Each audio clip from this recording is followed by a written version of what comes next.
So, ఇక్కడొచ్చేసి ఏందంటే, మనం ఏదైనా సరే ఆఫ్‌లైన్ స్టోర్‌కి గాని, ఆన్‌లైన్ స్టోర్‌కెళ్ళినప్పుడు ఏందంటే, రెడ్మీకి సంబంధించిన ఏదైనా టీవీ గాని, మొబైల్స్ గాని, ఏదైనా పవర్ బ్యాంక్స్ కొన్నప్పుడు ఏందంటే, అక్కడ షామీకి సంబంధించిన టీవీ గాని, ఎంఐకి సంబంధించిన టీవీ గాని, ఎంఐకి సంబంధించిన ఫోన్ గాని, రెడ్మీకి సంబంధించిన ఫోన్ గాని, షామీకి సంబంధించిన ఫోన్ గాని, షామీకి సంబంధించిన పవర్ బ్యాంక్ గాని, ఎంఐకి సంబంధించిన పవర్ బ్యాంక్ అయితే ఉంటాయి. ఓకేనా?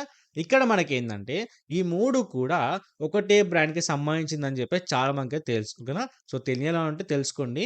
ఈ 3 కూడా ఒకటే బ్రాండ్‌కి సంబంధించినయి. ఓకేనా? బట్ అయినా కూడా ఏందంటే, ఒకటే బ్రాండ్ అయ్యుండి, కొన్నిటికి షామీ పేర్లెందుకు పెడుతున్నారు? కొన్నిటికి రెడ్మీ పేర్లెందుకు పెడుతున్నారు? కొన్నిటికి ఎంఐ పేర్లెందుకు పెడుతున్నారో ఎవరికైనా తెలుసా? మోస్ట్ ఆఫ్ ది వరకు ఎవ్వరికి కూడా తెలీదు ఈ ఇన్ఫర్మేషన్. ఓకేనా? కొంతమందికి తెలిసుండొచ్చు. బట్ తెలియని వాళ్ళ కోసం ఈ ఇన్ఫర్మేషన్. ఓకేనా? ఇక్కడేందంటే, ఈ షామీ గాని, ఈ రెడ్మీ గాని, ఈ ఎంఐ గాని. ఓకేనా? ఈ 3 కూడా ఒకటే బ్రాండ్‌కి సంబంధించినయి. బట్ ఈళ్ళు పేర్లు వేరీ చేయడానికి రీజన్ ఏంటి అంటే, ఇక్కడ షామీ చూసుకుంటే ఏందంటే, షామీలో వచ్చేసి కంప్లీట్‌గా టాప్ ఎండ్ ప్రొడక్ట్స్ అయితే ఉంటాయి. ఓకేనా? మొబైల్స్‌లో చూసుకుంటే ఏందంటే, షామీలో వచ్చేసి అన్నీ కూడా ఫ్లాగ్‌షిప్ మొబైల్స్ అయితే ఉంటాయి. అండ్ అంతే కాకుండా ఈ రెడ్మీకి సంబంధించినవి చూసుకుంటే, మిడ్ లెవెల్‌కి సంబంధించిన మొబైల్స్ అయితే ఉంటాయి. అండ్ ఎంఐలో వచ్చేసి ఎంట్రీ లెవెల్‌కి సంబంధించిన మొబైల్స్ అయితే ఉంటాయి. ఇట్స్ నథింగ్ బట్ ఏందంటే, బేస్ వేరియంట్ మొబైల్స్. ఓకేనా? ఇలా వాళ్ళేందంటే, వాళ్ళ ప్రొడక్ట్స్ యొక్క క్వాలిటీ బట్టి, దాంట్లో ఉండే ప్రాసెసర్ అలాంటి ఇన్ఫర్మేషన్ బట్టి వాళ్ళేందంటే, ఈ డిఫరెన్షియేట్ చేయడానికి కొన్ని మంచి మంచి ఫ్లాగ్‌షిప్ మొబైల్స్ అన్ని కూడా షామీలో రిలీజ్ చేస్తూ ఉంటారు. మిడ్ రేంజ్ వాళ్ళేందంటే అన్నీ కూడా రెడ్మీలో రిలీజ్ చేస్తూ ఉంటారు. ఈ లెవెల్ ఏవైతే బేస్ వేరియంట్ అయితే ఉన్నాయో, అవన్నీ కూడా ఎంఐలో రిలీజ్ చేస్తూ ఉంటారు. ఓకేనా? ఇది మొబైల్‌లోనే చూసుకుంటే కాదు, ఈవెన్ టీవీలో చూసుకుంటే కూడా ఇదే వర్తిస్తుంది. సో, మీరు తీసుకునేటప్పుడు కూడా మీరు చెక్ చేసినైతే తీసుకోండి. అంతేకాకుండా పవర్ బ్యాంక్ గురించి చూసుకుంటే ఏందంటే, ఇక్కడ నాది కూడా పవర్ బ్యాంక్ ఉంది. ప్రెజెంట్ లైట్స్ అయితే సెట్ చేశాను. బట్ చూపించడానికి ట్రై చేస్తాను.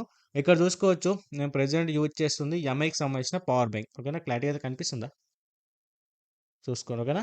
సో, ఇది ఎంఐకి సంబంధించిన పవర్ బ్యాంక్. ఇప్పుడు మీరు అమెజాన్ గాని, ఫ్లిప్‌కార్ట్‌కెళ్తే ఏందంటే, అక్కడ మీకు షామీకి సంబంధించిన పవర్ బ్యాంక్ కూడా ఉంటుంది. ఓకేనా? అది పాస్ట్ డేస్‌లో లేకుండే. బట్ రీసెంట్ డేస్‌లో వచ్చింది. సో, ఇక్కడేందంటే, ఇదొచ్చేసి ఏందంటే ఎంఐ కాబట్టి, అడ్వాన్స్ లెవెల్ ఏంది? రెడ్మీ. దానికి అడ్వాన్స్ ఏంది? షామీ కాబట్టి, ఇప్పుడు మీరు పవర్ బ్యాంక్‌లో రెండిట్లలో ఏది తీసుకోవాలని డౌట్ ఉంటే, డెఫినిట్‌గా షామీకెళ్ళొచ్చు. బట్ కొంచెం ప్రైస్ ఎక్కువుంటుంది. అంటే దానికి దీనికి ఒక 2, 300 ఎక్కువుంటుండొచ్చు. సో, ఇది తీసుకుంటా అనుకుంటే కొంచెం ప్రైస్ తక్కువుంటుంది. బట్ రెండిట్లల్లో ఈ ఎంఐకి రిలేటెడ్‌లో టాప్ ఎండ్ కావాలి అనుకుంటే షామీకెళ్ళొచ్చు. ఓకేనా? ఇలా ఏందంటే వాళ్ళ బ్రాండ్‌ని 3 పార్ట్స్‌గా డివైడ్ చేసి దాంట్లో మంచి మొబైల్స్, దీంట్లో మిడ్ లెవెల్‌వి, దీంట్లో లో ఎండ్‌వి అయితే పెట్టడం అయితే జరిగింది. అలా అని మంచివైతే కాదు. సో, దీంట్లో కూడా మంచివుంటాయి. అలా ఏమి ఉండదు. బట్ ఏందంటే ఫ్లాగ్‌షిప్ మొబైల్స్‌ని అలా డివైడ్ చేయడం వల్ల తీసుకునే వాళ్ళకి ఒక క్లారిటీ రావడానికి వాళ్ళు ఇలా డిసైడ్ చేయడమే జరిగింది. ఓకేనా? సో, మీరు కూడా మొబైల్స్ కానీ, టీవీస్ కానీ ఇలాంటి పవర్ బ్యాంక్స్ కొన్నప్పుడు ఏందంటే దాంట్లో షామీ కావాలా? రెడ్మీ కావాలా? ఎంఐ కావాలని చెప్పి క్లారిటీ డెసిషన్ తీసుకున్న తర్వాత, దాంట్లో మీరు క్వాలిటీ వైస్ అయితే పిక్ చేసుకోండి. ఓకేనా? సో, ఇది ఫ్రెండ్స్ నేను ఈరోజు చెప్పిన ఇన్ఫర్మేషన్ వచ్చేసి.